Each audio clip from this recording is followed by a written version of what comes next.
औज़ुबिल्लाहिमिनश्शैतानिर्रजीम बिस्मिल्लाहिर्रहमानिर्रहीम। अस्सलामु अलैकुम नाज़रीन, मैं हूँ आपका मेज़बान Mirza Nadeem Baig, programme views on news with Mirza Nadeem Baig में। नाज़रीन मोहतरम, आज 21 मार्च 2022 है और पीर का रोज़ है। पीर के रोज़ के ख़बरनामे के साथ आपकी खिदमत में हाजिर हूँ।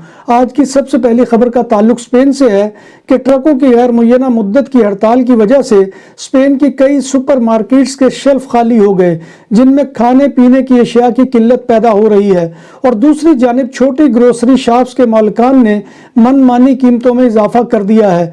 मार्केट्स में अशिया की कमी की बड़ी वजह अवाम में खाने पीने की चीज़ों की किल्लत का खौफ है और अब लोग घरों में अशिया को इकट्ठा कर रहे हैं। सुपर मार्केट्स में दूध की बनी चीज़ों की मुद्दत भी कम होकर रह गई है क्योंकि नया माल मार्केट्स तक पहुंच ही नहीं रहा।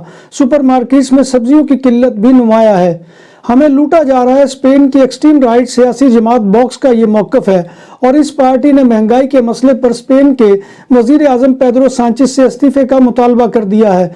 जमात वोक्स महंगाई की मजम्मत कर रही है और कहा है कि हम हुकूमत को इस मसले पर यूक्रेन की जंग के पीछे छुपने नहीं देंगे। ट्रकों की हड़ताल की वजह से तामीरात का काम भी रुक सकता है क्योंकि मटेरियल की नकलो हमल मुमकिन नहीं रही है। तामीराती मटेरियल के डिस्ट्रीब्यूटर्स का मौक़िफ़ है कि सामान की तरसील मुमकिन नहीं है, जिसकी वजह से लेबर क्लास को काम की रूटीन बरकरार रखना मुमकिन नहीं और इन्हें खौफ है कि कहीं काम ना रुक जाए। ट्रांसपोर्टर्स की 6 दिन से जारी हड़ताल में 34 गिरफ्तारियां और 353 से ज़ायद रिपोर्ट्स दर्ज हुई हैं। इस दौरान पुलिस ने सामान के 1505 ट्रकों को सुपर मार्केट्स तक सप्लाई देने में भी मदद की है। दूसरी जानिब ट्रक ड्राइवर्स के अपने मौके पर डटे हुए हैं और उनका कहना है कि मुतालबात की तकमील तक वो हड़ताल को ख़त्म नहीं करेंगे। कतालान इलाके मोयत में मोटरवे आपसियते पर फौजी टैंक ने ट्रैफिक रुकवा दी और गाड़ियों की 7 किलोमीटर लंबी कतारें लग गई। मालूम हुआ है कि टैंक ले जाने वाला लोडर ख़राब हो गया, जिसकी वजह से टैंक को सर्विस रोड पर उतारना पड़ गया। बाद टैंक को रोड से हटाया गया और ट्रैफिक मामूल के मुताबिक रवां दवां हुई। कातालूनिया के शहर तरासा में नशा में धुत गाड़ी ड्राइवर की टक्कर से एक साइकिल सवार हलाक और दूसरा शदीद जख्मी हो गया। पुलिस मौसद स्क्वाड्रा ने नशे में धुत गाड़ी ड्राइवर को गिरफ्तार कर लिया है, जिसने 3 साइकिल सवारों को कुचला। जख्मी साइकिल सवारों को अस्पताल में दाखिल करवा दिया गया है। पुलिस ने ड्राइवर्स के खिलाफ ट्रैफिक सेफ्टी के खिलाफ वर्जी के जुर्म में मुकदमा दर्ज कर लिया है।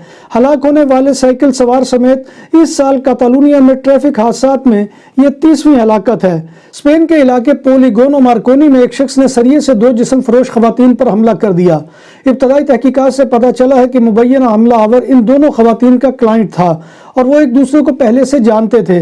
पुलिस जब पहुंची तो दोनों खवातीन के सर और जिस्म पर चोटें थी और वह जमीन पर गिरी पड़ी थी। नेशा पुलिस ने मुलजिम को गिरफ्तार कर लिया है, जो 33 साला रोमानियन ट्रक ड्राइवर है। चीन में 133 मुसाफिरों को लेकर जाने वाला तैयारा गिरकर तबाह हो गया। चाइना ईस्टर्न एयरलाइंस का बोइंग 737 तैयारा चीन के इलाके कोमिंग से ग्वांगझू जा रहा था। बोइंग 737 तैयारा चीन के ग्वांगशी रीजन में गिरकर तबाह हुआ और रिपोर्ट में मजीद कहा गया है कि रेस्क्यू टीमें जाए वक़ुआ पर रवाना कर दी गई हैं। यूक्रेनी दारुल हुकूमत की पर रात भर होने वाली बमबारी के नतीजे में कम से कम 6 अफराद की हलाकत की इत्तलात है। एक रिपोर्टर ने बताया है कि इस गोलाबारी से शहर के शमाल मगरबी हिस्से में कायम एक बड़ा शॉपिंग सेंटर तबाह हो गया है। इस शॉपिंग सेंटर के सामने कम से कम 6 लाशें देखी गई हैं। गोलाबारी इतनी शदीद थी कि शॉपिंग सेंटर की कार पार्किंग में खड़ी गाड़ियां तक पूरी तरह से तबाह हो चुकी हैं। इंडोनेशिया के साहिल के नज़दीक तारकीन वतन की कश्ती डूबने से 2 अफराद हलाक हो गए। इंडोनेशियन हक्काम के मुताबिक कश्ती डूबने के हादसे में 26 अफराद लापता हुए हैं, जबकि कश्ती में सवार 61 अफराद को बचा लिया गया है। डूबने वाली लकड़ी की कश्ती में 89 तारकीन वतन सवार थे। ऑस्ट्रेलिया ने 11 रूसी बैंकों और सरकारी अदारों पर यूक्रेन पर हमले के बाद पाबंदियां लगाने का फैसला किया है। ऑस्ट्रेलियाई वजीर खारजा मारेस पेने ने एक बयान में कहा है कि रूस के मरकजी बैंक पर पाबंदियों के साथ ऑस्ट्रेलिया ने अब रूस के खुद मुख्तार कर्जों को जारी करने और इसके इंतजाम करने के जिम्मेदार तमाम हुकूमती अदारों को निशाना बनाया है। न्यूक्लियर वेपन यानी एटमी हथियार सर्द जंग का एक निशान करार दिए जाते हैं। हालिया रूसी धमकी से न्यूक्लियर वेपन्स के इस्तेमाल का खतरा एक बार फिर सर उठाने लगा है। रूस के पास जोहरी हथियारों का सबसे बड़ा जखीरा है, اس کی تعداد 6300 بتائی جاتی ہے۔ مغربی دفاعی اتحاد نیٹو میں امریکہ سب سے زیادہ جوہری ہتھیار رکھتا ہے اور اس کی تعداد 5800 ہے۔ فرانس کے پاس جوہری ہتھیاروں کا حجم 300 ہے، جبکہ برطانیہ 215 ایسے ہتھیار رکھتا ہے۔ افغانستان میں طالبان کے کنٹرول کے 6 ماہ بعد اب سابق افغان وزیر خزانہ خالد پائندہ امریکہ میں اہل خانہ کی کفالت کے لیے اوبر کار چلانے لگے۔ خالد پائندہ نے کہا کہ میرے پاس رہنے کے لیے کوئی جگہ نہیں ہے، نہ میں یہاں کا مقامی ہوں اور نہ ہی میں افغانستان کا مقامی ہوں۔ انہوں نے کہا کہ خاندان کی کفالت کے لیے بطور ڈرائیور کام مل جانے کا احساس خوبصورت ہے۔ اگر میں اگلے 2 روز میں 50 ٹرپس مکمل کر لیتا ہوں تو مجھے $95 بونس کے طور پر دیے جائیں گے۔ بیلجیم کے جنوبی گاؤں اسٹریپی براکنی میں کارناوال کی تقریب میں شریک افراد پر ایک شخص نے گاڑی چڑھا دی۔ حکام کے مطابق اس واقعے میں کم از کم 6 افراد ہلاک جبکہ درجنوں افراد زخمی ہوئے۔ شہر کے میئر نے بتایا ہے کہ 10 افراد شدید زخمی ہیں اور 20 افراد کو ہلکی چوٹیں آئی ہیں۔ اطلاعات کے مطابق ڈرائیور سمیت گاڑی میں سوار ایک اور شخص کو حراست میں لے لیا گیا ہے۔ ان دونوں کی عمریں 30 برس سے زائد ہیں اور یہ مقامی شہری ہیں۔ جب بات ہو 100% حلال کھانوں کی تو ایک ہی نام، عادل تندوری ریسٹورنٹ۔ بارسلونا میں مہمان نوازی کا پہلا نام عادل تندوری ریسٹورنٹ، بر صغیر کے روایتی حلال کھانوں کا مرکز۔ گرل تندوری روسٹ، چکن اور مٹن ٹکا، سبزیاں اور تڑکے والی دالیں، رس ملائی اور فالودہ۔ قاری عبدالرحمان کی فخریہ پیشکش، غریب و امیر کے لیے۔ بارسلونا کے قلب میں واقع عادل تندوری ریسٹورنٹ کا یہ استے نمبر 9 نزد دراسانہ ہاسپٹل، بارسلونا۔ پاکستانی وزیر اعظم عمران خان کے خلاف تحریک عدم اعتماد کے لیے پارلیمانی اجلاس طلب کر لیا گیا ہے۔ اس حوالے سے قومی اسمبلی کا اجلاس جمعہ 25 مارچ کو منعقد ہوگا۔ اپوزیشن جماعتوں نے اس مقصد کے لیے اجلاس بلانے کی درخواست اسپیکر کو جمع کروائی تھی۔ آئینی طور پر اسپیکر اس درخواست پر 14 دنوں کے اندر اجلاس بلانے کا پابند ہے اور یہ مدت پیر 21 مارچ کو ختم ہو چکی ہے۔ پی پی پی چیئرمین بلاول بھٹو زرداری نے اسپیکر قومی اسمبلی پر آئین شکنی کا الزام عائد کرتے ہوئے کہا ہے کہ 14 روز میں قومی اسمبلی کا اجلاس نہ بلانا آئین شکنی ہے اور اس پر ہم عدالت سے رجوع کریں گے۔ کینیڈا کے میسیساگا شہر کے نواحی علاقے میں ایک مسجد کے نمازیوں نے 24 سالہ حملہ آور کو دھر لیا، جس نے نماز فجر کے دوران ان پر کلہاڑی اور بیئر سپرے کے حملے کی کوشش کی تھی۔ مسجد کے امام کا کہنا ہے کہ اس حملے کے دوران کچھ نمازیوں کو بیئر سپرے کی وجہ سے معمولی چوٹیں بھی آئی ہیں۔ پولیس نے ملزم کو گرفتار کر کے تفتیش شروع کر دی ہے۔ کرونا وائرس امریکی معاشرے اور معیشت پر ہر طرح سے اثر انداز ہوا ہے۔ اس مہلک وبا سے سب سے زیادہ اموات امریکہ میں ہوئی ہیں۔